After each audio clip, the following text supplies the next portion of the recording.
importance of understanding, then we begin to understand what's the gift that Allah is giving to us, what the Divine is giving to us as a gift for spiritual associations and Naqshbandiya, the Aliyah that can explain these realities because they're from those realities.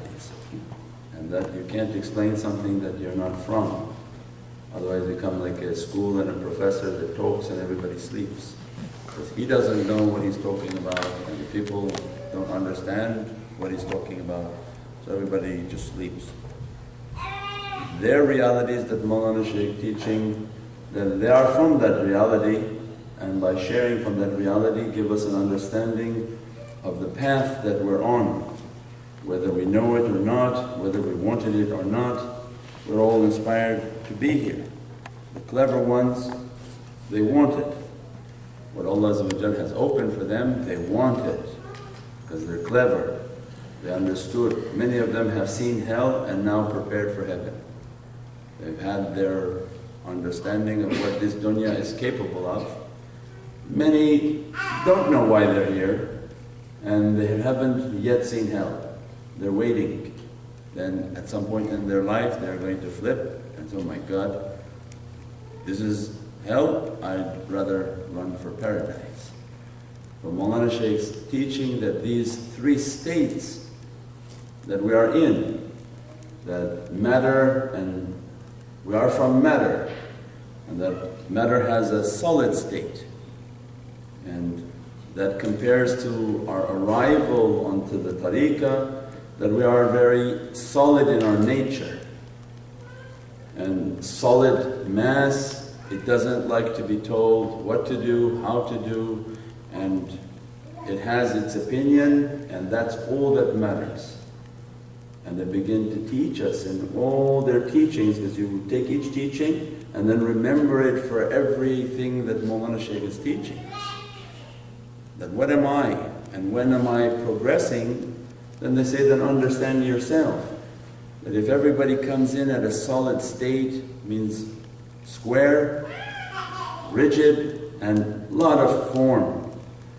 And anything square is very limited. It can only fit into something that's square. And because of the nature of that form, it doesn't conform to anything. It accepts very little of everything. Because it has to be precisely in a square spot and that's it. And they begin to teach us that with that type of block upon the heart, upon the mind, upon the ears, upon the eyes, upon the being, nothing going to happen. And then they describe that's like a square head. So they have these terminologies in dunya. A square-headed person accepts nothing and thinks only the way they know is correct and that's it. That's not the example of the sheikhs. They are in a different reality that they have been broken down, melted, beaten and completely annihilated, and they are firm like iron. Means you can't change them, you can't take them off their course. They're on the course that their shaykh has put them on. But for us, and the understanding of our nature and our being, that when we're coming into these realities, Allah is saying, all of my creation is in these three forms. Every matter consists of either a solid state, a liquid state, or gaseous state. And the solid state, when we analyze ourselves and go back home and say, what am I? Solid state, very rigid. It doesn't mix with anything. It doesn't conform to anything. It doesn't like to be told by anyone anything. And that character is very difficult to take to any type of reality, more or less the divine reality. So then Allah describes that character is going to meet pious people. And those pious people, they are like a shams, they are like a sun, they are like a source of energy that they reflect from the reality of Divine Presence through Prophet ﷺ, through awliya Allah. That those suns Those energy sources on dunya, they merely in their presence and in their associations and through their teachings, they emit such a powerful energy that when you feel it, you get heated by it and you begin to cook from it. And then on top of it, their teachings are constant pounding to smash the squareness, to ask us to analyze ourselves, look at ourselves, go back and think and contemplate, Ya Rabbi, what am I? Am I square? Am I solid, very solid state? Nothing I can change in my life without shocking me? Because solid like a cube, you have to go from cube to cube. You can't be put into anything, you freak out and flip. Not going to work. They begin to teach, no, you start to meditate, you begin to attend more, connect your heart more, make your zikr more. And with that energy and with their training and with their teaching, they begin to melt the square and they melt the solid state. And they begin to teach you that you're going to be pounded at work, you're going to be pounded with your family, you're going to be pounded with your friends. They're going to keep smashing the solid state. Either you can take the smashing willfully, and much easier that way, Ya Rabbi, I'm solid state, make sajda and begin to cry, put your hands out on your carpet, flat, and say, Ya Rabbi, I'm flat, I don't want to be solid anymore, just you make me to be nothing, qashia. Or we say, no, I am what I am. And then life begins its pounding. And from every direction, the malaika are going to inspire, and difficulty after difficulty begins to come. Because when Allah wants a change, Allah is going to get it. When the Divine wants a change, and we're inspired to even be sitting in a school of understanding, He wants a change. If you want to change or not, that doesn't matter. Then you find difficulty after difficulty pounding you.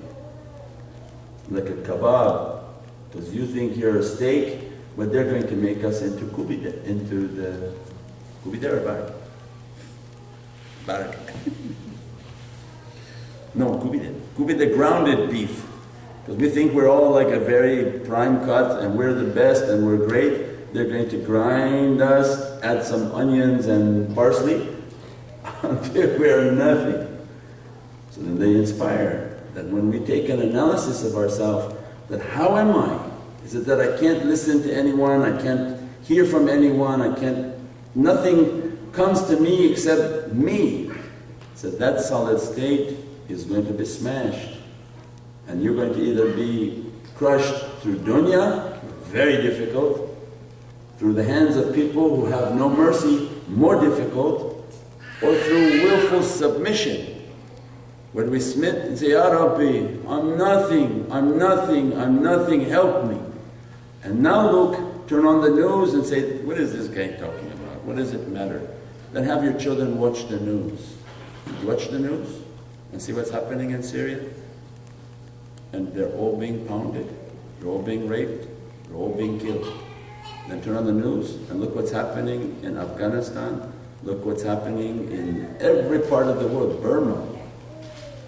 You want to see what's happening in Burma? You want to see what's happening in India? You want to see what's happening in South America? Allah says, why do you think it's so far away? Everybody going to get a pounding now. It's just a matter of time before it comes. So there's not something irrelevant.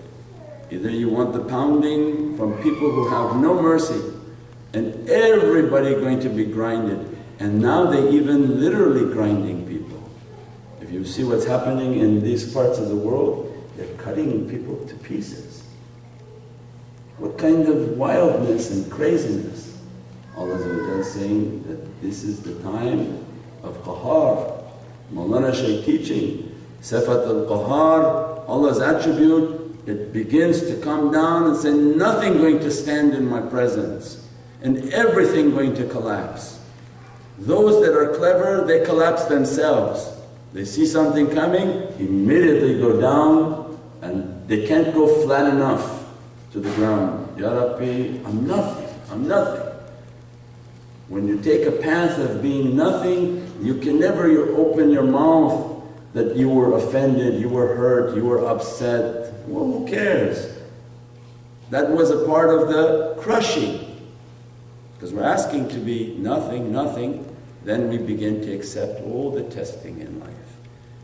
That if you want to be nothing, these are all the things that bring us down to nothingness. Then they say that if you really are moving in the ocean of nothingness, with that light and with that energy, that matter moves to a new state which becomes a liquid state. You'll take in science that if you apply enough heat to that matter, it becomes liquid.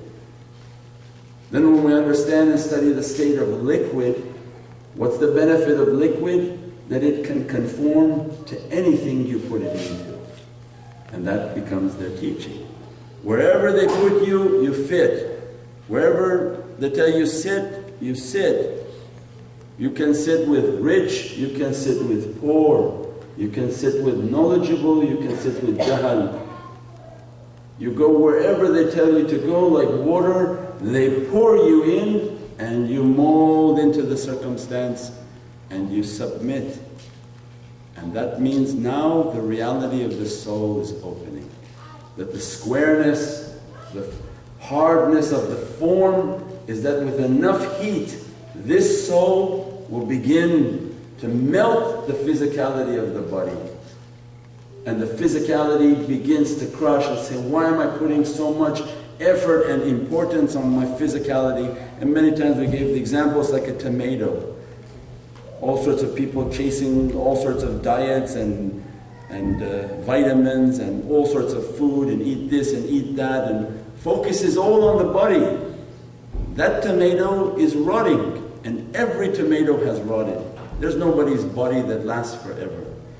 So Allah teaching, Prophet teaching, why are you focusing on the physicality? As a matter of fact, you have to grind that physicality, that solidness to be nothing. As soon as that solidness is grinding, the liquid reality of the soul is coming out. It means with the energy of the soul comes out, it begins to accept and teach the body, you accept everything.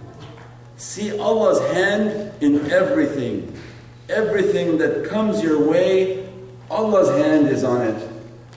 You say, are you accepting to be my servant? And are you accepting I am your Lord? I'm sending you this. You okay with it? فَمِنَّا وَأَطَانَا يَا رَبِّي. Who can send to me when your hand is on my head if you didn't want it? Who can take away from me when your hand is on my head if you didn't want it? And Allah just said, nothing can come to you if I'm not sending it. Nothing will go from you if I'm not taking it. You submit, and my hand is on your head. And the liquid state begins to accept everything is coming. Why then struggle? Why then worry? Why then cry? Why then anything? You just reach a state of maut qabla al-maut, a state of death before death, where you're rendering yourself in that state that you fit into whatever condition Allah has put us in. And we pray that we begin to understand, because it looks like all of dunya is moving in that way. That's why I said if we accept it, alhamdulillah. We don't accept it, it looks like that tide is coming very fast. We said before, it can come from the ocean and everybody will be crushed. It can come from the sky, everybody will be crushed. Allah can shake the earth, everybody will be crushed. Or it comes to the hands of oppressive people that run wild upon the streets, and everything will be crushed. Those that are submitting and asking, Ya Rabbi, I want to be nothing, let me to be nothing, and open the reality of my soul, that liquidness of my soul, that wherever you put me, Ya Rabbi, I will struggle my best to be rida and satisfied. And say, Alhamdulillah wa shukran lillah, Alhamdulillah wa shukran lillah. And then Allah says that that state that you are submitting, you are entering now my servanthood. And as my servant, All they have to do is apply a little bit more heat to liquid and you become gaseous state. Ethereal reality, a gaseous reality of awliyaullah, they're like the wind. Everything is moving with divine submission. That even above the state of liquid, not only they submit, but Allah applies a little bit more heat, and like a gas, they are moving with the power of their soul. They're entering the angelic reality that Allah wants for the soul. Not only the liquid that's locked into a location, but with that energy that comes upon them, they're able to move their soul wherever Allah wants their soul to be. We pray that we understand and move from solid state more towards the understanding of a liquid nature and accepting what Allah wants for us in life, and that everything is coming from that divine source. There's no need to be angry with anyone in the play, because the play has already been written by the Creator. Everyone is just a role. When someone comes to aggravate you, it's not that person aggravating you, it's the boss. He's writing for the character. And he says, character, enter this scene and go push that person's button. So then why to get angry at the different characters? They're merely playing the role that Allah wants them. If we are in the play, that's called submission. If we're in that play, Allah sends the characters. So then no need to beat up the characters in the play. More is just to pray that, Ya Rabbi, give me an understanding, give me sabr and patience, and I'm trying my best. My physicality, I'm trying to hold it and control it, not to go into difficulty. I'm trying to forgive, I'm trying to elevate my reality, and that's all Allah wants from us. And from there, a little bit more energy, and you feel the soul flying. When they say, see yourself in Rawdat al-Sharif, immediately the soul with a little bit of energy from them is in the presence of Prophet ﷺ. Subhana rabbika rabbil izzati amma yasifun, wa salamun al mursaleen, alhamdulillahi rabbil alameen.